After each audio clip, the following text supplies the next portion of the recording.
Hello viewers, welcome back to my channel. Today I am going to show you how to draft an advertisement, and this is for the SS second year. এতিয়া আজি মই তোমালোকক দেখাব বিচাৰিছো এটা বিজ্ঞাপন কেনেকৈ বনোৱা হয় আৰু বিজ্ঞাপন বনোৱাৰ আগতে আমি এডভাৰটাইজমেন্ট কি জানিলো there are two types of advertisement, one is general and the other is classified. আমি জানো general advertisement is solely made for the promotion of sale and business, and the government advertisements given by the government that in the newspaper or TV we see that falls in the category general advertisement. And classified is made for especially for a group of people or for a special target audience. And general is বিজ্ঞাপন general বিজ্ঞাপনটো তোমালোকৰ কি কৰিব আমি যেনেকৈ চৰকাৰী বিজ্ঞাপনবিলাক কৰিব আৰু যিবিলাক প্ৰমোশন অফ বিজনেছ বা সেল কিবা বিক্ৰী কৰিবৰ কাৰণে দিয়া হয় কোনোবা নিৰ্দিষ্ট কোম্পানীবিলাকক সেইটো জেনেৰেল বুলি কোৱা হ'ব আৰু ক্লাছিফাইড এটা স্পেচিয়েল টাৰ্গেট অডিয়েন্সৰ কাৰণে বনোৱা হয় এটা জেনেৰেল পাব্লিকৰ কাৰণে দিছে সকলোৱে মানে এৱাৰনেছৰ কাৰণে দিছে সবকে মানে আকৰ্ষণ কৰিবৰ কাৰণে দিছে তেওঁলোকে বিজনেছ সেলৰ প্ৰমোশন এইটো হৈছে কি তেনেহ'লে আমুল দুধ পিতাহি India this is a general advertisement এটা ঠিক এটা ক্লাছিফাইড বিলাক জেনেৰেল এডভাৰটাইজমেণ্টতকৈ অলপ পৃথক কাৰণ ক্লাছিফাইড মানে কেছবিলাক পৃথকীকৰণ শ্ৰেণী বিভাজন কৰি দিয়া হয় যেনেকৈ ভাগ কৰি দিয়া হয় সাপোজ আমি পিকচাৰটোত দেখিছোঁ educational lost hostel sales and purchase house and flat office space repairing and servicing finance মানে এই এডভাৰটাইজমেণ্টবিলাক সেই নিৰ্দিষ্ট টাৰ্গেট অডিয়েন্সৰ কাৰণেহে দিয়া হৈছে সকলোৰে বাবে নহয় যাক ধৰা এটা ভাড়াঘৰ দৰকাৰ হৈ আছে তেওঁহে টুলেটটো চাব বা যাক এটা চাকৰিৰ প্ৰয়োজন হৈ আছে তেওঁহে চিটুৱেশ্যন ভেকেণ্টটো চাব এইবোৰ হৈছে ক্লাছিফাইড এড আমি প্ৰিণ্ট মিডিয়া যিকোনো বাতৰি কাকত এখনত এইবিলাক দেখিম এটা জেনেৰেলটো হৈছে হল জেনেৰেল পাব্লিকক বা সকলোকে আকৰ্ষণ কৰিবলৈ দিয়ে কিন্তু ক্লাছিফাইড সেই নিৰ্দিষ্ট মানুহখিনিক মানে যাক দৰকাৰ হৈছে ধৰা সেই টাৰ্গেট অডিয়েন্সক মানে উদ্দেশ্য কৰি দিয়া হয় তেনেকৈ টিউশ্যন দেখিছোঁ আমি হয়নে ৰিপেয়াৰিং নাৰ্ছিং এনেকৈ দেখিছোঁ এইটো হৈছে এইবিলাক হৈছে পেপাৰখনত কি ক্লাছিফাইড এড এতিয়া জেনেৰেল আৰু ক্লাছিফাইড দুইটা এডে মই প্ৰিণ্ট মিডিয়াৰ কথাহে ইয়াত উল্লেখ কৰিম তোমালোকক যিহেতু টিভি মিডিয়াম বা চিনেমা এইবিলাকৰ কথা ইয়াত নাহে যিহেতু এক্সাম অৰিয়েণ্টেড হয় মোৰ এই লেচনটো সেইকাৰণে মই তোমালোকক কৈছোঁ যে ক্লাছিফাইড এড এটা কেনেকৈ বনোৱা হয় আৰু যিমান পাৰি সাধাৰণতে যিহেতু পইচাৰ কথা থাকে কম ৱৰ্ডত লিখিবলৈ দিয়া হয় আমাক কিন্তু পৰীক্ষাত এটা ৱৰ্ড লিমিট দিব সেইটো হৈছে 50 ৱৰ্ডছ এৰাউণ্ড 50 ৱৰ্ডছত তুমি এডভাৰটাইজমেণ্টটো মানে বনাব লাগিব আৰু আমি এটা সাধাৰণতে এডভাৰটাইজমেণ্টবিলাক যেতিয়া বনাওঁ আমি ফুল চেণ্টেঞ্চ নিলিখোঁ ছাপ'জ মই যদি এটা কোম্পানীৰ নাম লিখি দিছোঁ Hawkins India limited wanted 2 boys for its এনেকৈ নিলিখোঁ মানে ৱান্টেড 2 য়ং এনাৰ্জেটিক বয়জ তেনেকৈ লিখিলেও হয় কমপ্লিট চেণ্টেঞ্চ নিলিখিলেও হয়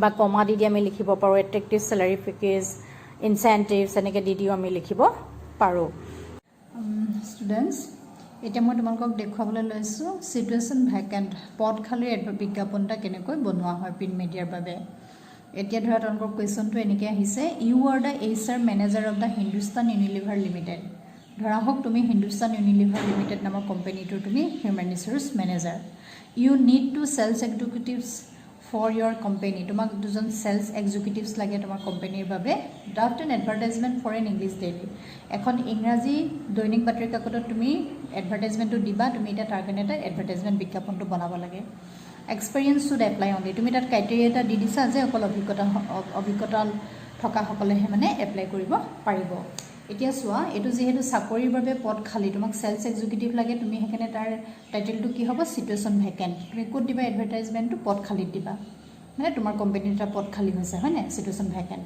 এতিয়া ইয়াৰ চাকৰিৰ বাবে যেতিয়া তুমি বিচাৰিবা প্ৰাৰ্থী বিচাৰিবা তেতিয়া এইটো কি হ'ব চিটুৱেশ্যন ভেকেণ্টত পৰিব এতিয়া চিটুৱেশ্যন ভেকেণ্ট মই লিখিম এডভাৰটাইজমেণ্টত তোমালোকে সদায় মনত ৰাখিবা the language should be very clear and effective and catchy মানুহৰ ভালপোৱা হ'ব লাগে লেংগুৱেজটো উজু হ'ব লাগে একদম সকলোৱে পঢ়িব পৰা হ'ব লাগে এডভাৰটাইজমেণ্টটো অকল যে মেধাৱীকেইজনে বুজি পালে নহ'ব নহয় আমি এডভাৰটাইজমেণ্টটো সকলো টাৰ্গেট অডিয়েন্সক কৰি দিছোঁ ন বহুতখিনি ছাত্ৰ ছাত্ৰীকে বুজাবৰ কাৰণে দিছোঁ সেইকাৰণে কি হ'ব সেইটো মানে সহজ ভাষাত লিখিব লাগিব কেটচি হ'ব লাগিব ইণ্টেলিজিবল মানে বুজি পাব লাগিব মানুহে আৰু মানুহৰ মানে দৃষ্টি আকৰ্ষণ কৰিব লাগিব এতিয়া চোৱা মই ইয়াত লিখিম চিটুৱেশ্যন ভেকেণ্টটো এই কুৱেশ্যনটোত ধৰা কেনেকৈ লিখিম আমি সম্পূৰ্ণ বাক্য নিলিখিলেও আমি এডভাৰটাইজমেণ্টত লিখন শৈলীটো অলপ বেলেগ মই লিখিছোঁ wanted two young energetic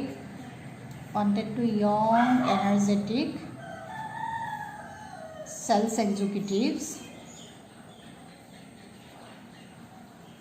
executives, sales executives for our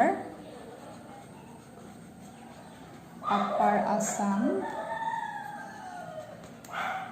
unit. ধৰা আমাৰ আপাৰ আসামত থকা অফিচাৰ কাৰণে দুজন সেল এক্সিকিউটিভ লাগে, তুমি এটো লিখিছা for our upper Assam unit. Only কোনে এপ্লাই কৰিব পাৰিব? অনলি গ্ৰেজুৱেটছ, মানে ধৰা স্নাতকসকলহে পাৰিব. Only গ্ৰেজুৱেটছ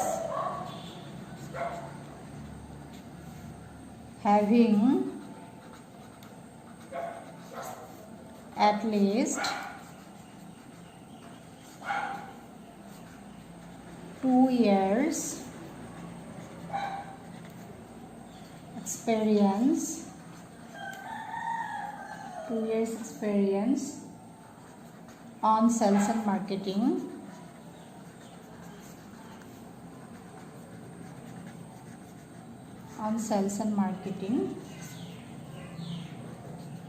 need to apply.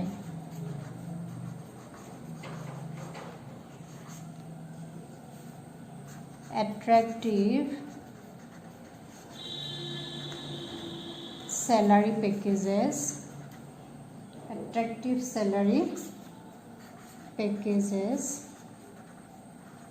package for the right candidate.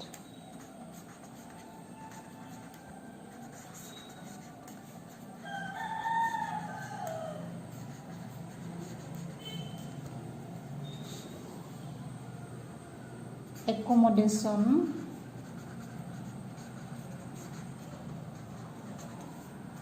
will be provided. Accommodation will be provided to আমি শর্ট কৰিলে ফ্ৰী accommodation এনেকৈ লিখি দিব পাৰো. তাৰ পৰা লিখিলো apply immediately বা within 7 days এনেকৈ লিখিব পাৰা. Apply immediately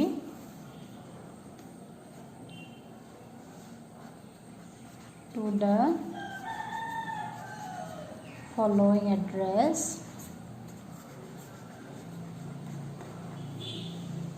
Apply immediately to the following address. ধৰা আমি দেখিলো হিন্দুস্তান ইউনিলিভাৰ ইমিডিয়েটলি লিখি দিলো.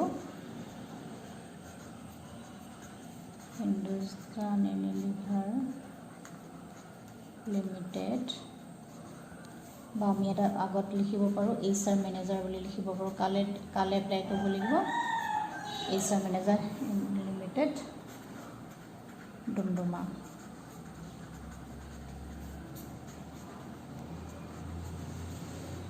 এনেকৈ আমি লিখিব পাৰো, আৰু এনেকৈ লিখিব পাৰো এপ্লাই ইমিডিয়েটলি. এইটো নিলিখি আমি এইটো লিখিব পাৰো, বা সেন্ড ইউৰ CV. আজিকালি ইমেইলে বিচাৰে.